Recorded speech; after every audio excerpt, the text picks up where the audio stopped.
వారంలో ఒక రోజు మనం ఫాస్టింగ్ చేస్తే ఏం జరుగుతుందో తెలుసా? మన పొట్టకి రెస్ట్. ఇంకా మన జీర్ణ వ్యవస్థ సంతోషపడిపోయి, రాజా నువ్వు నాకు ఒక రోజు సెలవిచ్చావు. నీకోసం రేపటి నుంచి ఇంకా బాగా పనిచేస్తాను అంటుంది. తిండి పెట్టకపోవడంతో శరీరం ఏముంటుందంటే, ఎప్పటి నుంచో స్టాక్ చేసిన ఫ్యాటు కొండలా ఉంది. దీన్ని కరిగించే అవకాశం ఇప్పటికి ఇచ్చావు అంటూ ఫ్యాట్ కరిగించి ఎనర్జీగా మార్చుకుంటుంది. దీంతో మనం వెయిట్ లాస్ అవుతాం. వర్కింగ్ ఉమెన్స్ సెలవు రోజు కూడా రెస్ట్ తీసుకోకుండా ఇంట్లో ఏదో పని అంటే ఇల్లు శుభ్రం చేసుకుంటూ ఉంటారు.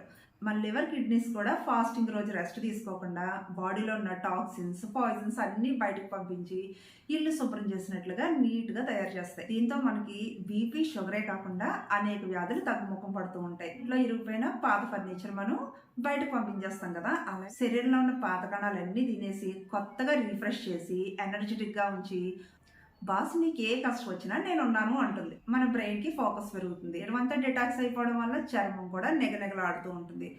మనం షారుఖ్ ఖాన్ లాంటి హీరోని చూసినప్పుడు ఇంత వయసు వచ్చినా వీళ్ళు చాలా యంగ్గా కనిపిస్తున్నారు ఏంటబ్బా అని అనుకుంటూ ఉంటాం. ఒకసారి మనం అద్దంలో మొహం చూసుకుంటే 10 సంవత్సరాలు తగ్గినట్టుగా అనిపిస్తుంది. వారంలో ఒక రోజు ఫాస్టింగ్ చేయడం వల్ల ఇన్ని ఉపయోగాలు ఉంటాయి.